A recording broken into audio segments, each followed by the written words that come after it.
नमस्कार दोस्तों, कृष्णा पूजा चैनल में आपका हार्दिक स्वागत है। आज की इस कथा में हम सुनने जा रहे हैं पुरुषोत्तम मास का 8वां अध्याय।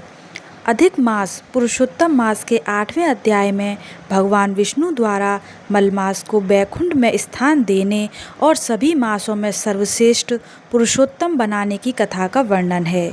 यह अध्याय हमें कर्म के सिद्धांत को स्वीकार करने और विपरीत परिस्थितियों में भी प्रभु की शरण में रहने की प्रेरणा देता है। फ्रेंड्स, अब मैं आपको सुनाने जा रही हूँ पुरुषोत्तम मास कथा अध्याय 8। नैमिषारण्य में बैठे सूत जी से ऋषियों ने प्रश्न किया कि जब भगवान विष्णु अधिक मास को लेकर बैकुंठ लौट गए तब आगे क्या हुआ। इस प्रश्न पर सूत जी ने पुरुषोत्तम मास के 8वें अध्याय की कथा सुनाई। सूत जी बोले, हे मुनियों, यही प्रश्न नारद जी ने भी भगवान नारायण से किया था। तब भगवान नारायण ने उत्तर दिया, हे नारद, विष्णु जी अधिक मास को अपने साथ बैकुंठ ले गए और उसे अपने समीप स्थान दिया। अब वह अधिक जो पहले अपमानित था 12 महीनों में श्रेष्ठ बन गया और पुरुषोत्तम मास के रूप में प्रतिष्ठित होकर सम्मानित होने लगा। इसके बाद भगवान श्री कृष्ण ने पांडवों की ओर देखकर उनसे कहा, हे युधिष्ठिर, ऐसा प्रतीत होता है कि वनवास के समय आप लोगों ने पुरुषोत्तम मास का आदर नहीं किया। इसी कारण आप इतने दुखों को भोग रहे हैं। भय, शोक और विपत्तियों में फंसे रहने के कारण आपने इस पवित्र मास का महत्व नहीं समझा। भगवान ने आगे समझाया, मनुष्य को अपने भाग्य पर विश्वास रखना चाहिए, क्योंकि सुख दुख लाभ हानि सब उसी के अनुसार प्राप्त होते हैं। परंतु एक और कारण भी है जिसके कारण तुम्हें यह कष्ट सहना पड़ रहा है। अब मैं वह पुरातन कथा सुनाता हूँ। इसके बाद भगवान श्री कृष्ण द्रौपदी के पूर्व जन्म की कथा सुनाते हैं। उन्होंने कहा, पूर्व जन्म में द्रौपदी एक महात्मा ऋषि की अत्यंत सुंदर और गुणवान पुत्री थी।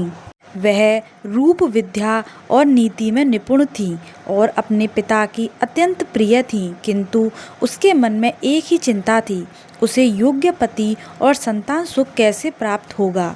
समय बीतता गया परंतु उसका विवाह नहीं हो सका। वह अपनी सखियों को पति और परिवार का सुख भोगते देख स्वयं भी उस सुख की कामना करने लगी।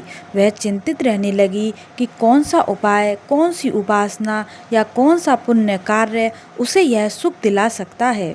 उधर उसके पिता मेधावी ऋषि ने भी उसके योग्य वर की खोज में देश देशांतर भटकते रहे, परंतु उन्हें कोई योग्य वर नहीं मिला।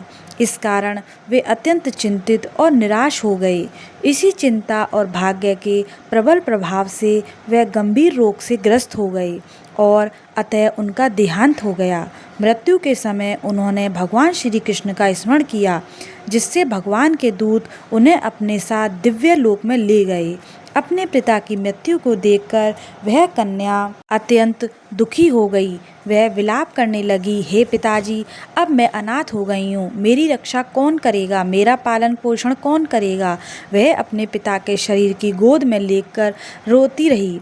उसका करुण विलाप सुनकर आसपास के मुनि वहाँ आए और उन्होंने विधि पूर्वक मेधावी ऋषि का अंतिम संस्कार किया। फिर वे कन्या को समझाकर अपने आश्रम लौट गए। अब वह कन्या अकेली दुख से व्याकुल होकर उसी वन में रहने लगी। पिता के वियोग का दुख उसे भीतर ही भीतर जलाता रहा। वह ना ठीक से खा पाती थी, ना ही शांत रह पाती थी। जैसे बछड़े के वियोग में गाय व्याकुल हो जाती है, वैसे ही वह भी शोक में डूबी रहती। इस प्रकार 8वें अध्याय में द्रौपदी के पूर्व जन्म की करुण कथा का आरंभ होता है, जिससे यह समझ आता है कि उसके वर्तमान जीवन के दुखों का संबंध उसके पूर्व जन्म के कर्मों से है। यह कथा आगे बताती है कि कैसे पुरुषोत्तम मास का पालन जीवन के दुखों को दूर करने का उपाय बता। उसके उपरांत यह अध्याय 8वां अध्याय यहीं समाप्त होता है।